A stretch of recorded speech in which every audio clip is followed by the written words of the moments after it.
Alright, it's time for the class trial. Hope you're ready. I'm actually kind of glad it's starting. My throat's been bugging me. At least now I can take a break from talking. Everyone had heard Monokuma's proclaim, and they were gathered by the red door. And as soon as we were all there... Monokuma appears! What? What? He's multiplied? Wrong! Nope, not multiplication. It just looks that way because of an illusion. I'm moving so fast it looks like I've multiplied. Hehehe. Can you guys tell which one is the real Monokuma? Can we just get on the elevator already? Boy, tough crowd. You're not playing along. Along. Stop talking. We're not here to play with you. Okay. Aww. Rejected. Hey! Then if everyone's here and ready to go, please board the train. Elevator. I'll see you guys down there. Let's go. Okay then, shall we? Please! Hold on, I'm not mentally prepared yet. What the heck? You'll never be mentally prepared. You can't run away anymore, hero. You're gonna pay for your sins. What the heck? I told you already, I didn't do it for serious. That reminds me, did you ever find the other costume or the note? No, but... How unfortunate. Then it would seem we have our culprit. Hey, this isn't the place to talk about it. Save your accusations for when we are in the courtroom. That's right. She's right, let's get down there first, then the story can really begin. Good idea. That's right.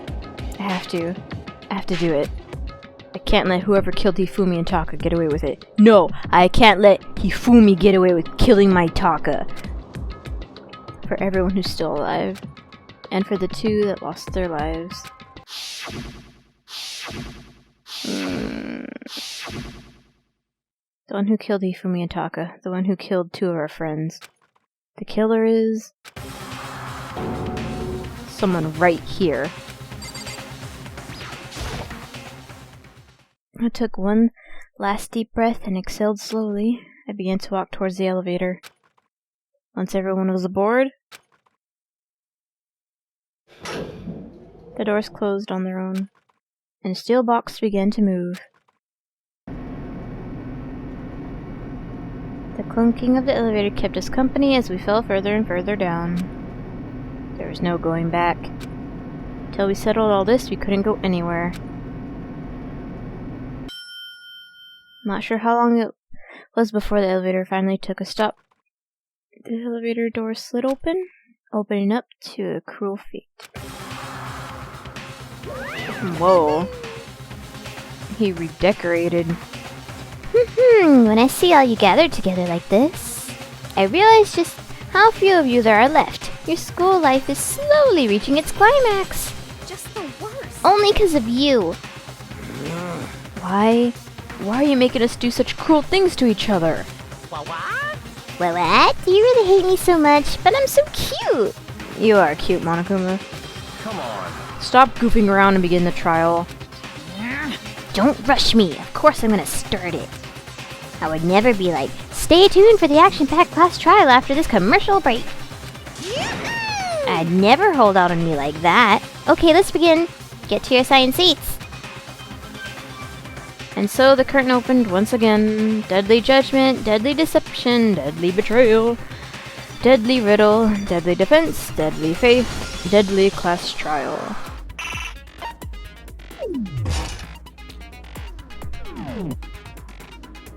Here we go.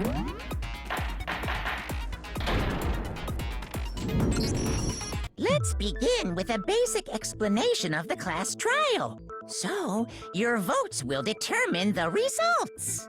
If you can figure out who done it, then only they will receive punishment. But if you pick the wrong one, then I'll punish everyone besides the blackened, and the one that deceived everyone else will graduate. Now then, to begin with... We already know who did it. Was that? It was Hiro. He does not have an alibi for when the murders took place, and we found him in that suit. Don't try and deny it!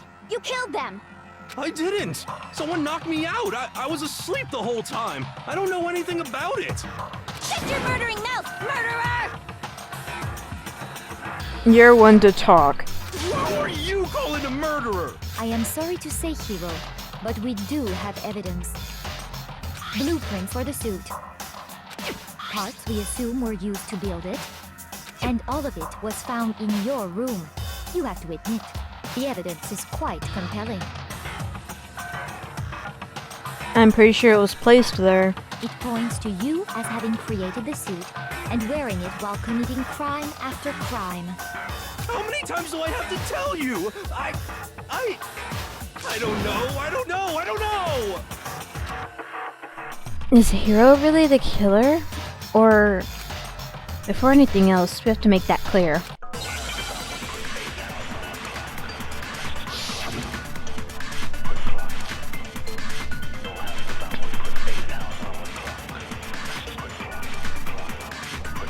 Everything we found in your room. The blueprints, the suit parts, they are all proof enough that you are the culprit. I don't know anything about that stuff!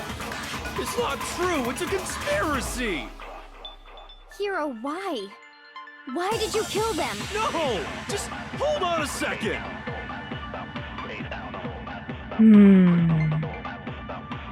Everything we found in your room, the blueprints, the suit parts, they are... No, it's wrong.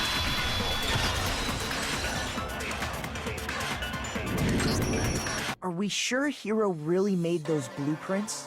What do you mean? Well, take a look at this. It's the note that Hiro wrote, asking everyone to meet up after Alter Ego disappeared. The handwriting's obviously different, wouldn't you say? When you compare it to the blueprints. There's no way you could think the same person made both of them. Unless that person made it a point to disguise their handwriting. No, the differences are bigger than that, I think. Come on! I'm not smart enough to think of trying to change my handwriting anyway. So Makoto, are you saying you don't think Hiro's the culprit? And he's not the only one. I think Hiro's innocent as well. Hell yeah, Byakuya, I knew you were smart. Then who was in that Robo-Justice suit? Is it like Hiro said? Was there really someone running around in a second suit? The suspicious individual hidden within the suit. Go ahead, Makoto. Tell them who it was. And of course he passed it off to me. So? Who was in the Robo-Justice suit? The suspicious individual in question, the one that must have been in the suit? The Illuminati. Obviously Hiro was in the suit. I got it! Other than Hiro, I can't think of anyone else it could have been. Obviously he was the one in that particular suit, and we never found any kind of second suit. Then there can be no doubt. Hiro is the prime suspect. That doesn't make any sense. You just said Hiro didn't do it. It makes perfect sense. Hiro was the suspicious individual in the suit, but he's not the culprit. So what you're saying is... That's right. The culprit in this case has nothing to do with being in the Robo-Justice suit. What? Now that's a bold assumption. And what reason do you have to make such a statement? You do have a reason, yes? Of course. But before we get to that, there's something else we need to clarify first. So let's get that out of the way. Hey, stop trying to boss us around. All things have a proper order. So what is it? What needs to be clarified? We must clarify the method of transportation for Taka's lifeless body. It was the dolly. It would seem that his corpse was moved using certain particular items. In the tarp. Makoto, can you tell us what they were? Yes, my prince. The things that were used to move Taka's body. This. I got it!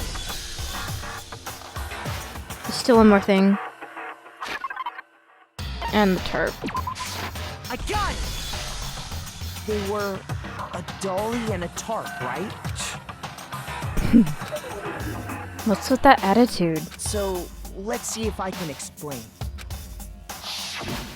Taka's body disappeared from the equipment room. And then we rediscovered it in the repository. And when we found it for the second time, it was wrapped in a blue tarp, right? It was the same tarp that up until then was stored in the equipment room. So the killer must have seen it there and decided to use it when they moved Taka's body.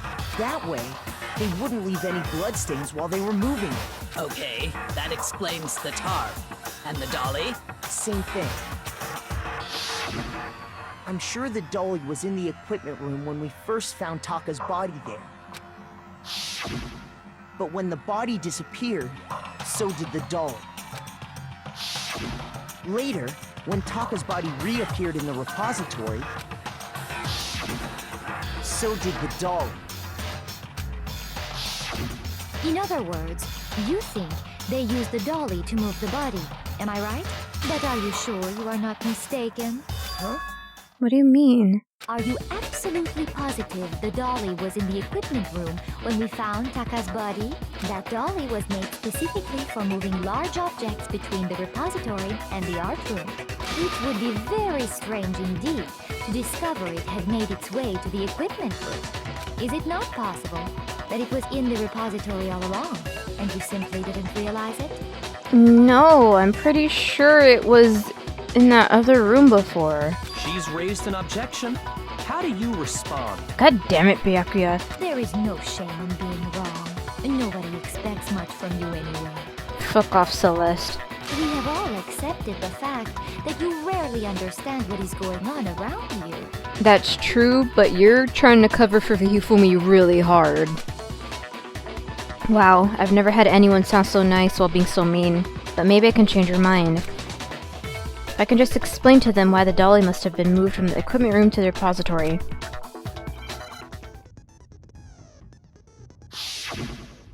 Oh, so we're fighting her already? Wow.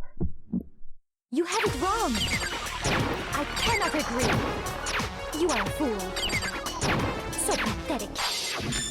Lies will get you nowhere. Do your work. It's like a weird little beat of a song. You miserable wretch. I cannot agree. You are a fool. Lies will get you nowhere. Fuck you, Celeste. You're covering for him so hard. You have it wrong. I cannot agree. You are a fool. So pathetic. Lies will get you nowhere. Fuck. Do your worst. Away with you. No! Miserable wretch. Put that shit up. Cannot agree. You are a fool. Lies will get you nowhere. Fuck you, Celeste. I cannot agree. Too This bad. should prove it.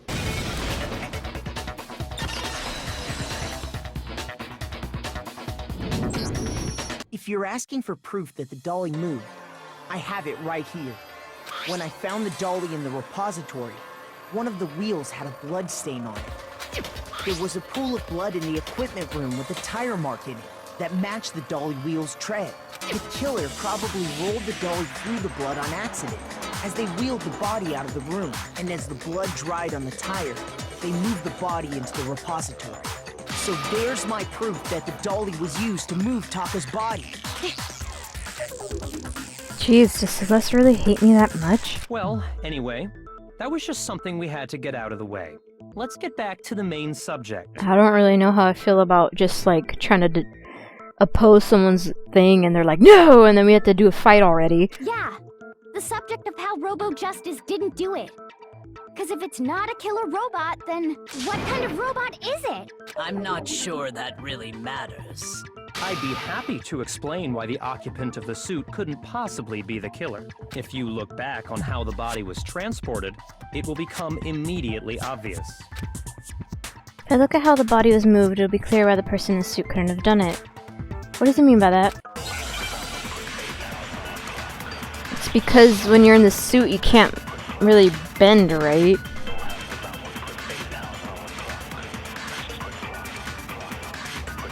As we know, Taka was killed in the equipment room. And from there, the body was moved to the repository, correct? Yeah, the culprit wrapped the body in the tarp, then loaded it onto the dolly and wheeled it off, right? Now, keep in mind that the dolly doesn't have a handle. Well, yeah, but even without a handle, all you'd have to do is bend over. No! Can't bend over when you're in the suit.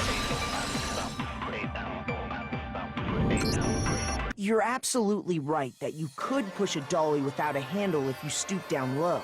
But if you were wearing that suit, do you think you could actually get into a position like that? What do you mean? Think back to what you said when we were all checking out the suit together. Remember?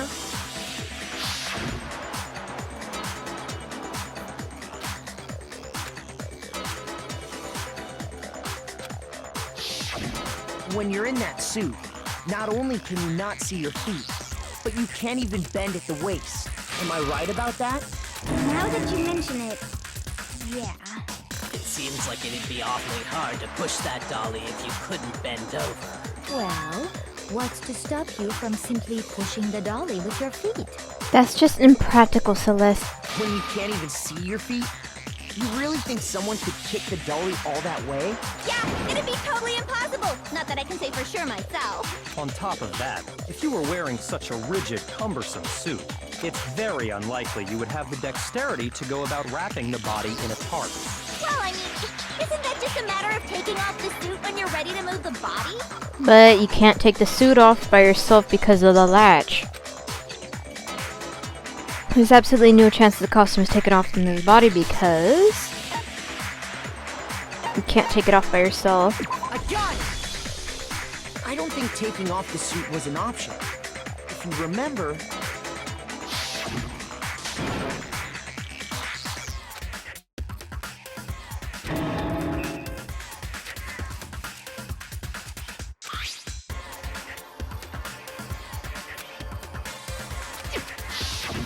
That's true. It seems impossible to put the suit on or take it off without help. Then, you really can't take it off by yourself? Hero wasn't just making it up? Of course I wasn't making it up.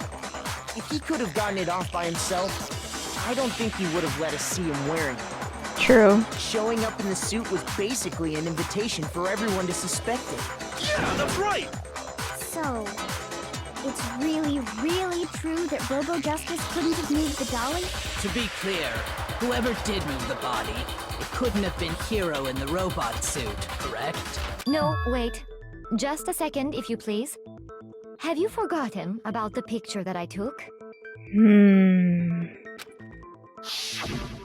You all got a good look at it, did you not? The image of Hifumi being dragged away by Robo Justice? If whoever was in that suit is not the culprit, how do you explain that? Besides, do you remember what the now deceased Hifumi said? No, this is all too convenient.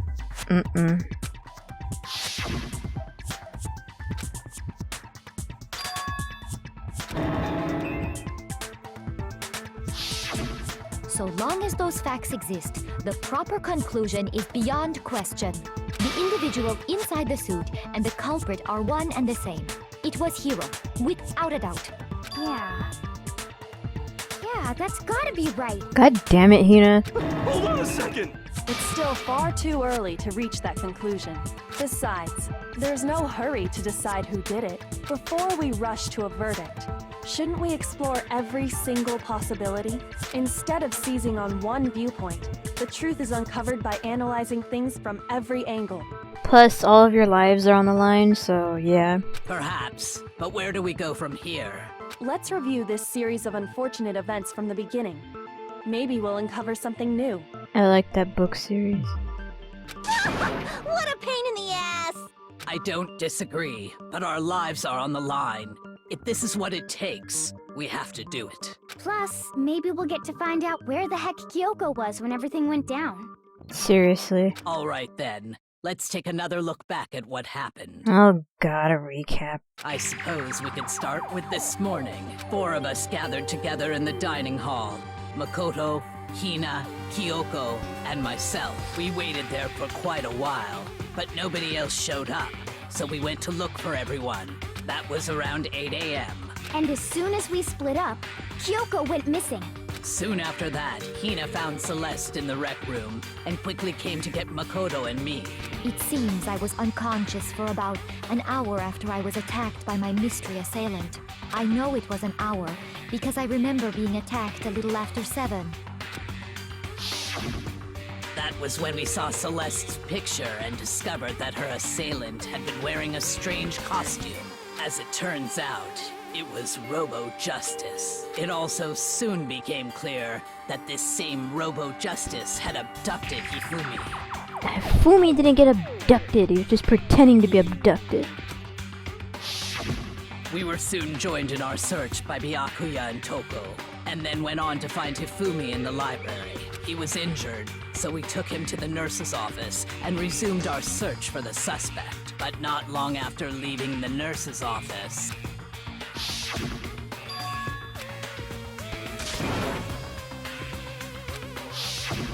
When Celeste told us that, we decided to split up and search the 2nd floor. And soon after that, I saw someone moving around on the 3rd floor, and I yelled out to everyone as soon as I did. You liar, you didn't say shit. It was all a distraction just so Hifumi could move the bodies around.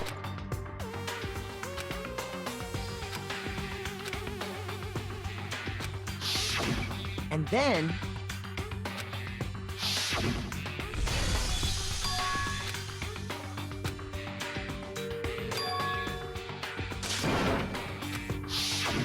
At that point, we decided to divide up into 2 groups. Celeste, Hina, and I went back to the nurse's office, while Sakura, Byakuya, and Toko chased after the suspect. When we got back to the nurse's office, we found Hifumi, dead. And that's when we heard the body discovery announcement. I left Celeste and Hina there and headed back to the 3rd floor, to let the others know what had happened. Meanwhile, we had just discovered Taka's body in the equipment room. We must have found both bodies at almost exactly the same time, because we heard the same announcement not long after we discovered his body. And that's when I told you guys about Hifumi. Then the 3 of us headed for the nurse's office. But right after we left the physics lab, we ran into Celeste, who'd arrived after us. And she told us something very surprising. We rushed back to the nurse's office and saw that she was right. Then we remembered we'd left Toko passed out in the equipment room, so we hurried back again.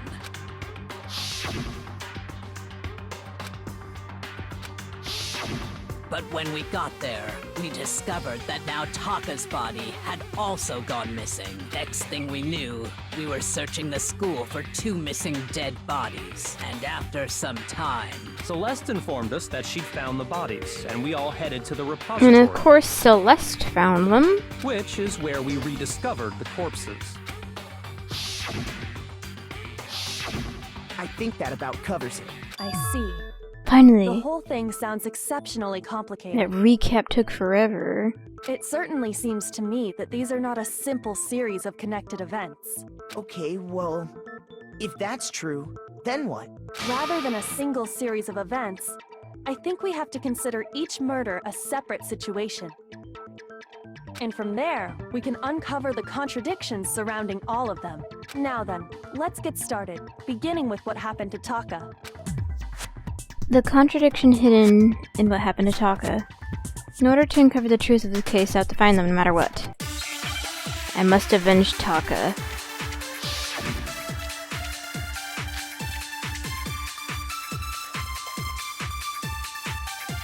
Wait, what if... So, regarding Taka's death, I wonder if he died before Hifumi, or perhaps it was after? We already know what order they were killed in. Taka came last. What makes you say that?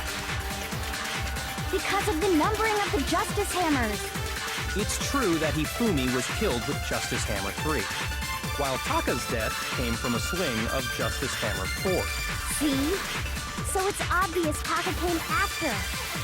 No. Now I'm starting to wonder if Celeste killed the both of them, and if Hifumi really didn't fake his death.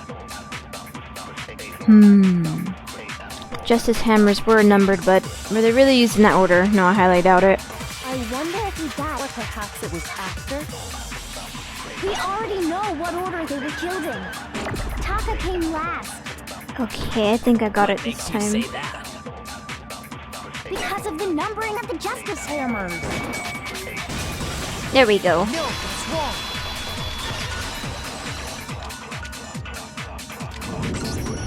Hold on. There's no reason to assume that the hammers were used in the same order as their numbers. If anything, that's just another way the killer tried to disguise their actions. So you're saying the culprit wanted us to think the hammers were used in order, but in reality, Taka was killed before Hifumi? Okay then, let's see the proof. God damn it, Byakuya. Evidence that proves Taka was killed before Hifumi. There's something that relates to what time he must have died. His watch.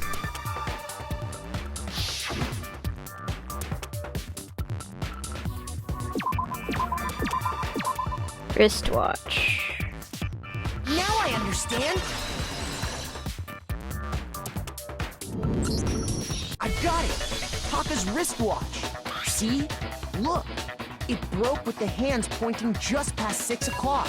It must have gotten broken when he was attacked by the killer. Because as of last night, He was saying how it's 10 o'clock and stuff. so if it wasn't broken after 6 last night, then he must have been attacked around 6 this morning. And that would be his official time of death. But if that's true, then he was killed well before Hifumi. And before Celeste was attacked this morning, which happened around 7. That's right. Taka was killed before any of the other incidents took place. That simple fact slipped past all of us. We made the wrong assumption about the order of events, all because of those justice hammers. That's exactly why the culprit wrote the numbers on each hammer and had them increase in size. That way, when we saw how they were used in each incident, we'd easily make that wrong assumption. Now, if Taka was killed around 6, then everyone's alibis for his murder go out the window. Because when he was killed, we hadn't met up in the dining hall yet. That may be true in the case of Taka's murder, but all of our alibis still hold true for Hifumi's death. That's right. With him, at least, we're all safe.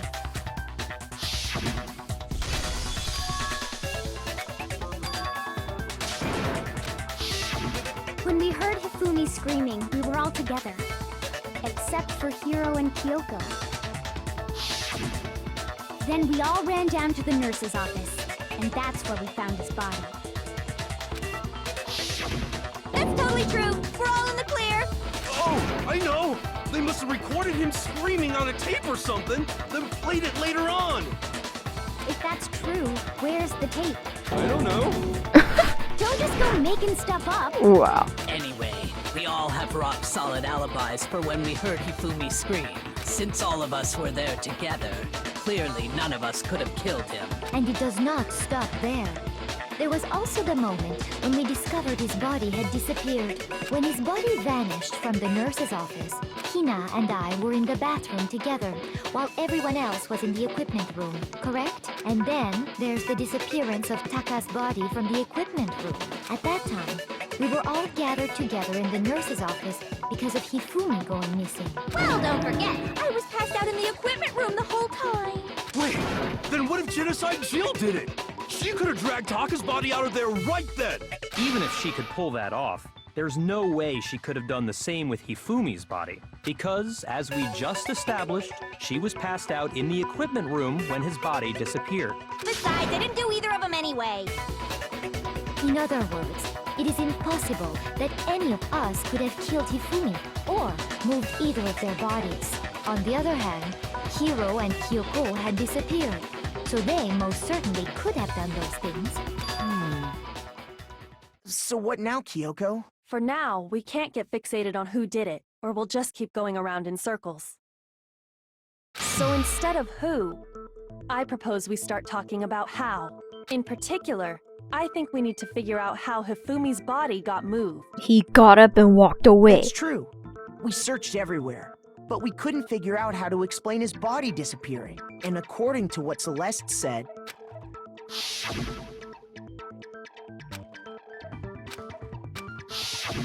his body apparently disappeared in the 1 minute her and Hina took their eyes off of it. But to carry that much weight from the first floor up to the third in that short amount of time? Because he got up and walked away. Oh man, yeah! There's no way! It'd be impossible! Well, what if I told you there was a way to make the impossible possible? What? How? If the dead body were to move itself. Yup. The dead body moved on its own? No! Not another... ghost! I don't think it has anything to do with the occult. I think what she's implying is Hifumi faked his death. we thought Hifumi was dead, but perhaps in reality he was still alive. He was alive? Are you saying Hifumi wasn't carried out of the nurse's office, but simply walked out on his own? But I mean, we found his body. He was dead. Perhaps he was simply playing dead. That it isn't possible. That's why I'm annoyed at all of you for not checking his fucking pulse. The idea that Hifumi was still alive, is it really possible?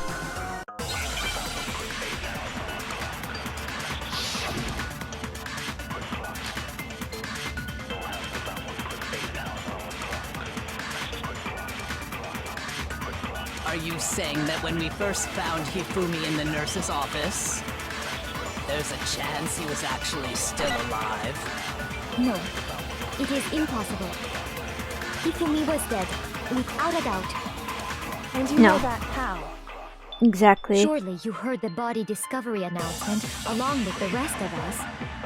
Hifumi's dead body had been found.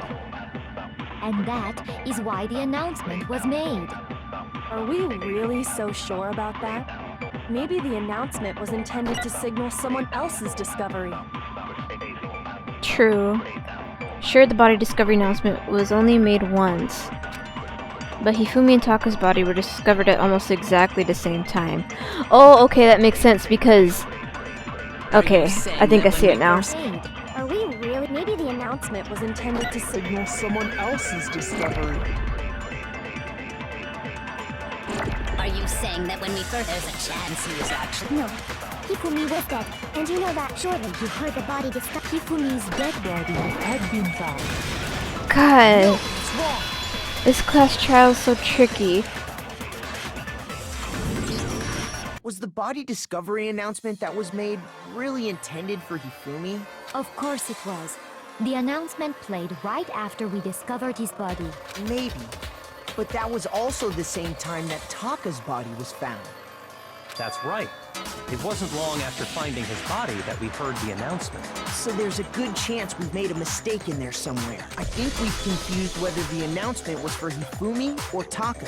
First of all, if 2 bodies had been found, there really should have been 2 announcements. Maybe Monokuma simply got lazy and rolled them together into one. No, What do you Monokuma say, wouldn't do that. Monokuma? Any comment? Well, it's a very sensitive issue, so I can't go into too much detail. But what I can say about the body discovery announcement is that it's only broadcast when 3 or more people find a dead body for the first time. That didn't answer our question, man. We're asking if you're a lazy bum. No, actually, that was plenty. He said it's only broadcast when a body is discovered for the first time, which means even if we find the same body again later, he won't make the announcement again. If that's true, then why was the announcement made again later on? Huh? Later on? Exactly. We heard the body discovery announcement twice. The second body discovery announcement, the first time it played was when we found each body in the nurse's office in the equipment room. And the second time was when... shit, I don't remember.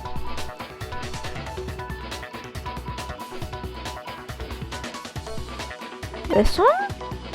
I got it! We heard it a second time in the repository when we rediscovered the two bodies.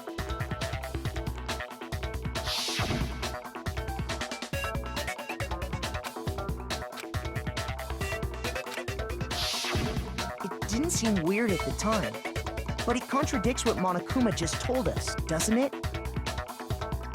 Exactly.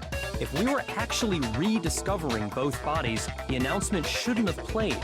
And in reality, when the two dead bodies were rediscovered, one of them was actually being discovered for the first time. So, when we found Hifumi the first time in the nurse's office, he wasn't actually dead yet. Meaning, he wasn't actually found dead until we came Wait, so upon him in the Hifumi actually did repository. die? And that's just part of it. There's one other thing that leads me to believe he was still alive in the nurse's office. Oh, I know! Because he was super good at playing dead! Bada bing, bada boom! That is the worst logic I have ever heard. But honestly, I do not think there's anything that can prove he was still alive. Okay then, let's take another look at the events surrounding the discovery of his body. Then it should become clear whether he was really alive or not. This whole thing is pointless. Wait, so was it Celeste who did that? There's to be proof that shows Hifumi is still alive. Had to find it, show everyone. So Celeste killed them?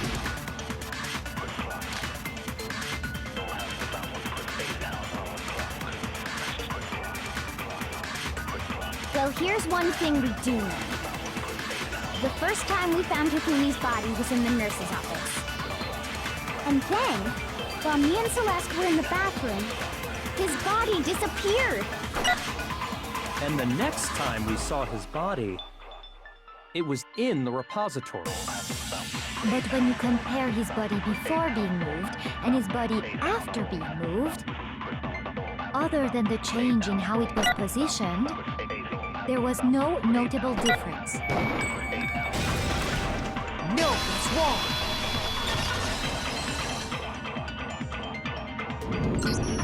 In fact, there was one clear difference between Hifumi in the nurse's office and the repository.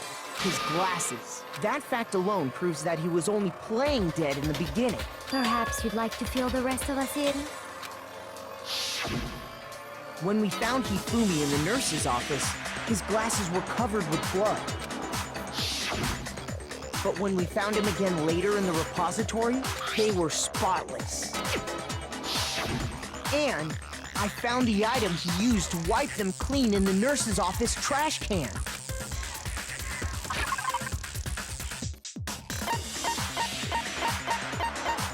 This. I got it! It was a glasses cleaning cloth featuring a certain cartoon mascot. One look at the bloodstain on the cloth should make things clear. This piece of cloth was used to wipe Hifumi's glasses clean, and the mascot on the cloth is the same one that's on the digital camera, right? And whose digital camera was it? Hifumi's, of course. The character was Princess Piggles from Demon Angel Pretty Pudgy Princess, I think. I highly doubt anyone but Hifumi would have brought something like this to school. I see your point. And the only people here who wear glasses are... I wouldn't be caught dead using a tacky piece of garbage like that. A few tissues is all I need to keep my glasses clean. Then there's no question. It belonged to Hifumi. So what you're saying is... What exactly? Oh What my I'm god, saying Hero. is, the blood on his glasses was wiped away using his own glasses cleaning cloth. Even if that is true, it does not mean he wiped the blood off himself. But who would benefit from a clean pair of glasses other than the glasses owner? Mm-hmm. That's a good point. And it must have been him, right? So let's assume that Hifumi was still alive in the nurse's office. He pretends to be dead. Then when he's alone, he wipes his glasses clean so he can see. Then he stands up and walks out on his own 2 feet. And with that, the impossible task of moving his copious corpse, becomes possible, wouldn't you say? But then, if he was just pretending to be dead,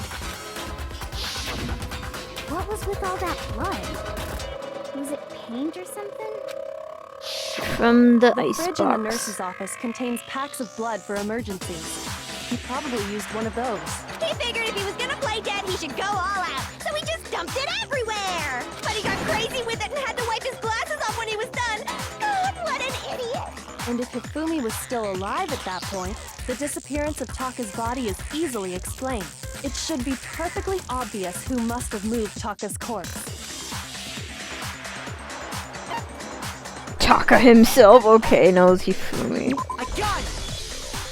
It could only have been Hifumi. While we were all gathered in the nurse's office, he went to the equipment room and took Taka's body. That also explains how the door to the repository got locked. The door was locked? Well, after the bodies disappeared, we all went looking for them, right? So me and Sakura headed for the repository. But when we got there, the door was locked. And the repository door can only be locked from the inside, which means when Hina and Sakura got to the repository, someone was already inside.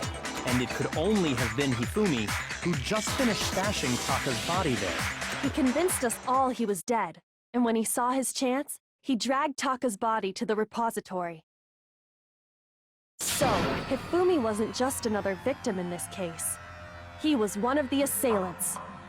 But that means he took part in the murders. Yes, he killed Taka. I just can't believe it. If you're having trouble, would you like me to show you one more piece of evidence? There's more? Oh, absolutely. The single biggest fact pointing to his involvement has yet to be revealed. You know what I'm talking about, right, Makoto? The item he took off of Taka's lifeless body? Thing he stole from Taka.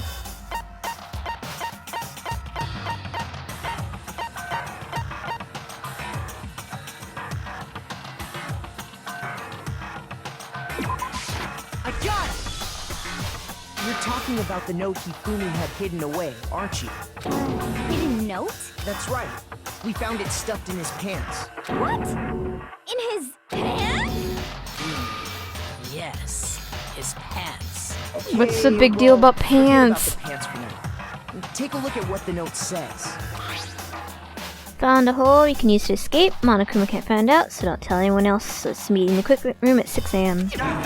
That's the note I was telling you about. The one that told me where to go. Huh? Wait, this one's a little different. In my note it said, Monokuma can't find out, so don't tell anyone else for now. Let's meet in the rec room at 1 a.m. I see. Then this note isn't the same one Hiro got. It's not the same? In other words, the killer got in touch with another person besides That's the Hiro, note sent to Taka, right? and that person could only have been... Hifumi's pants. These options, man. I got it! That's right! Taka! The killer used this note to draw out Taka and murder him. Poor Taka. Hello? Over here! Objection! Objection! I don't really understand what's going on, but Hifumi had that letter, right? So whoever wrote it wasn't drawing out TikTok, they were drawing out Huffy!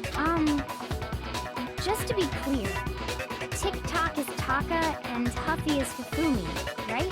Ugh! Yes! Why must you ruin it every time? Man, Jin subject seriously scary, but still. Can't let her get to me. What the fuck are you trying to say?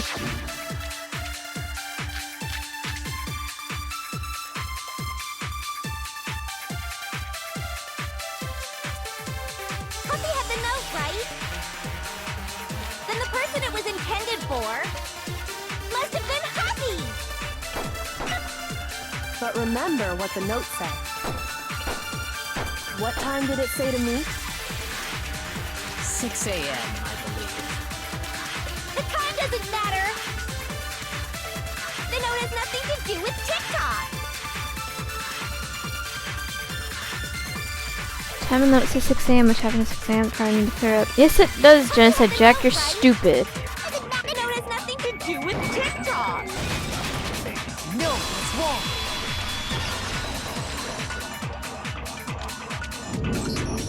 No, There absolutely is a connection. What the hell are you talking about? The note said to meet at 6 a.m., which is the same time Taka was murdered. We've already proven that using his wristwatch. But there's more. Look where the note says to meet. The equipment room, right? Which is where Taka was killed. I see. So, Taka was murdered at both the time and place written in the note. I think that should be plenty to show that this note was definitely meant for Taka. Well, when you put it like that... No further objections! God damn it, Genocide Jill. Someone used that note to trick Taka, just the same as me. The culprit really is a cold-blooded monster, telling people they found a way out. I know, what an If asshole. they gave the note to Taka, what was Hifumi doing with it? Trying to hide it, probably. Stuffed down his pants, no less! Most likely, Hifumi stole it off Taka's corpse after he died. Huh? He stole it? Where's your proof? Go ahead, show us. The ripped piece. The fuck is it? I got it! When I searched Taka's body, I saw that his lifeless hand was gripping a small scrap of paper. If I'm right about this, the sheet of paper this piece came from is... I knew it! It fits perfectly with the note we found hidden on Hifumi. Then Taka's scrap and Hifumi's note. Yup, they're from the same piece of paper. Hifumi had the note meant for Taka. There's only one Oops. way to explain it. God damn it, accidentally Taka skipped. died clutching the note. Hifumi tried to free the note from his death grip, leaving behind only one small scrap. Did I get all that right? That means Hifumi knew the note was important. Exactly. Which proves that he was an accomplice in the murder. Whoa. Yeah. After seeing all this, Hifumi was super involved in this whole thing for sure. In fact, he was behind the whole thing. In fact, he's still alive! Sorry, no. When we found him in the repository, Hifumi was truly and completely dead. The second body discovery announcement proves that.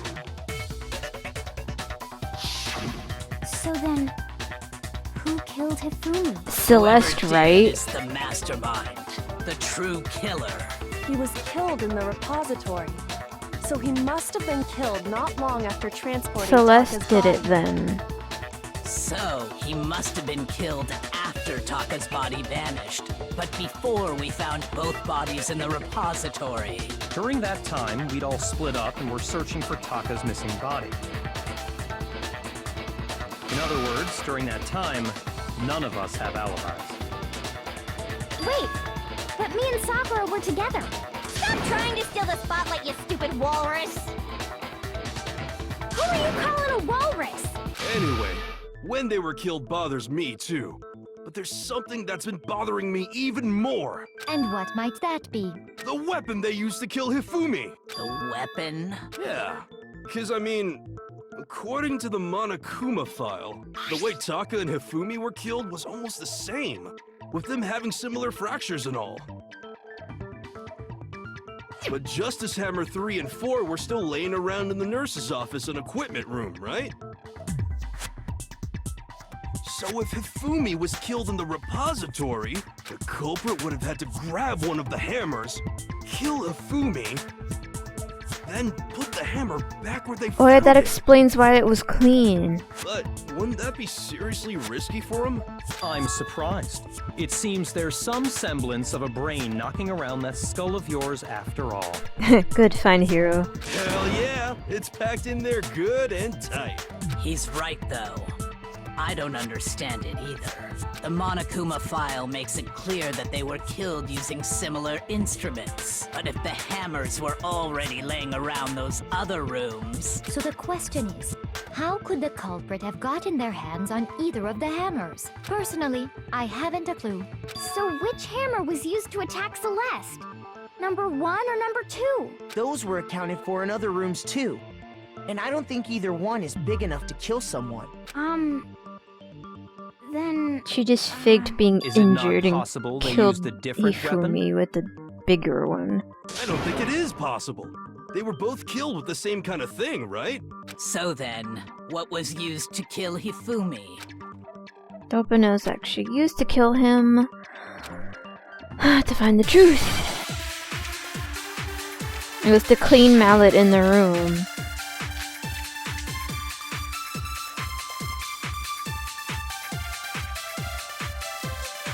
What was used to kill Hifumi? Was it Justice Hammer 3? Maybe Justice Hammer 4? Well, whatever it was, there's one thing we have to figure out. How was the culprit able to move around so freely with the weapon? How did nobody witness them carrying it? Sounds like a Justice Hammer 5 is about to make its appearance! Check out murdergear.com/hammertime for more info! Fuck. One thing seems pretty clear. The murder weapon had to be one of the Justice Hammers. And, that's about it. No. Justice Hammer 5 and check out murdergear.com! Well, the murder weapon had to be one of the Justice Hammers. No, that's wrong.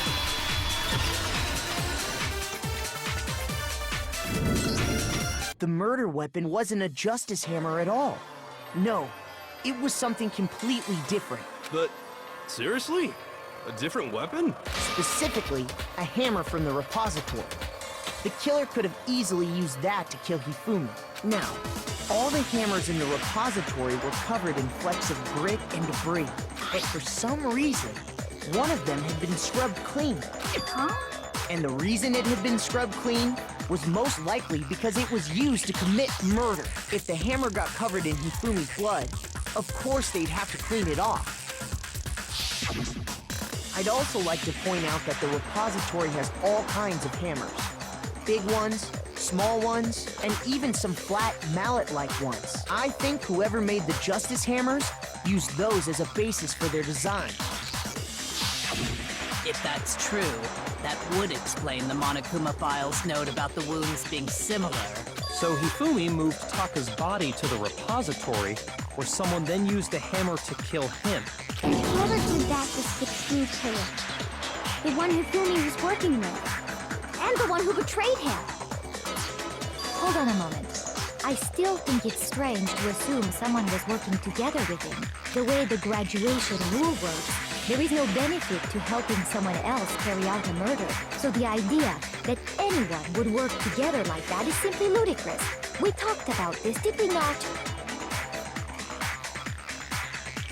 Did talk about there being a new reason for anyone to work together, at least that's what we thought at first, but...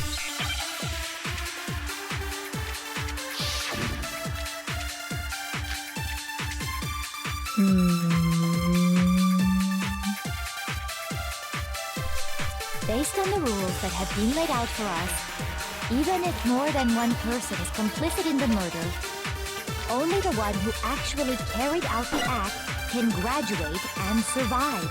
Assuming the rule holds true, it is simply impossible that two people work together on this. That is how the rule was explained to us. But that only really applies if there's one murder, right? In this case, however, there were two murders. Can we say there's no chance two people really work together? More than one, only the one who actually, assuming the rule Holds true. No, that's wrong.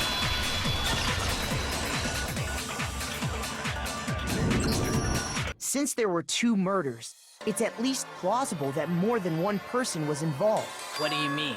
If there'd only been one murder, then yes, the idea of an accomplice isn't really worth considering. Naturally, if only one person can be saved per murder, an accomplice has no risk versus reward benefit. Risk versus reward benefit? The payoff for working together. The reward that balances out the risk of taking part in a scheme.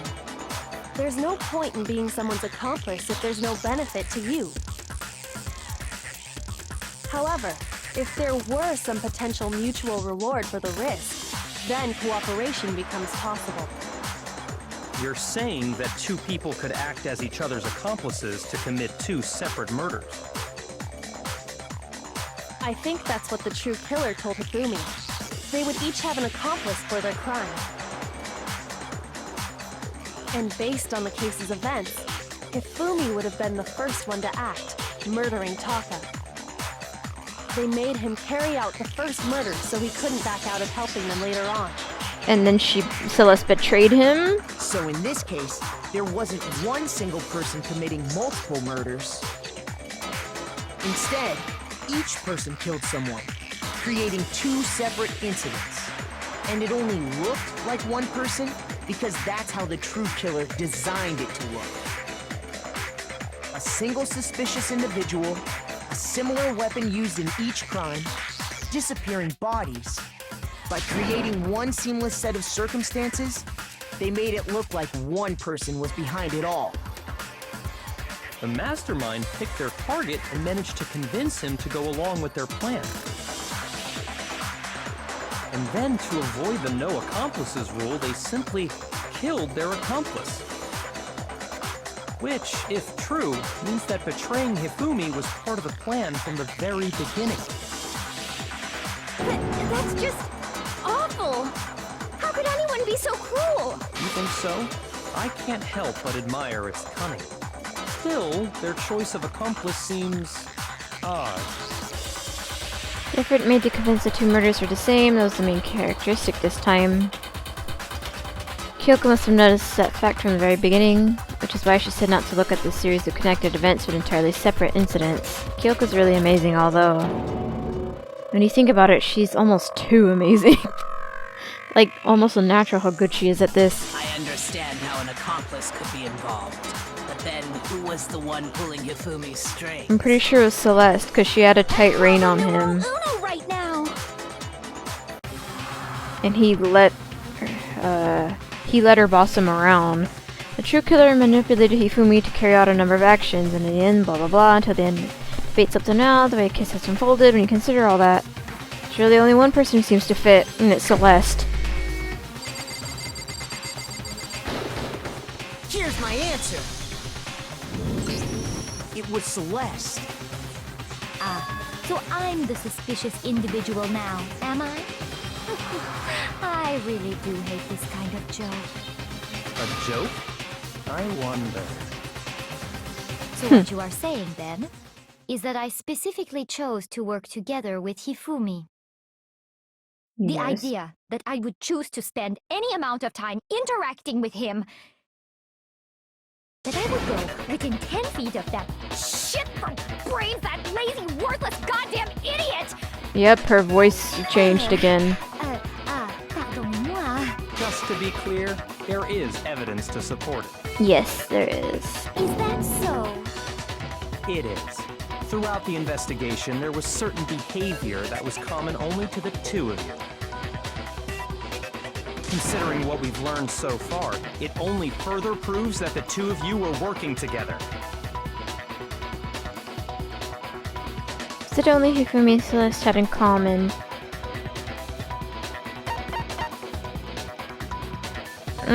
Could have been that, but I think it was screaming. No. Damn it, okay. So it was the suspicious individual thing. I got it! The behavior they had in common has to do with the suspicious individual in the suit, doesn't it? The only ones who ever actually saw Robo Justice firsthand were Celeste and Hifumi. Shush, the adults are talking now. Sorry. As he said, only Celeste and Hifumi ever laid eyes on the costumed individual. If we accept that Hifumi was one of the culprits, we can't help but suspect what Celeste has said as well. Are you saying everything they told us was a lie? After taking Hifumi to the nurse's office, we all began our search for this individual, correct? And not too long after that, do you remember what Celeste said?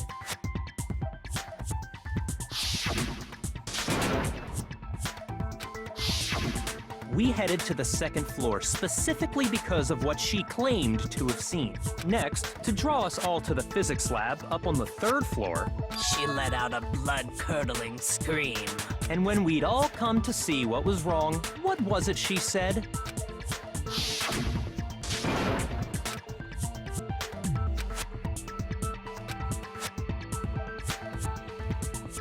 She kept letting us around the Once damn she'd done her chase. job of getting us all up to the physics lab, it was time for her partner to get to work.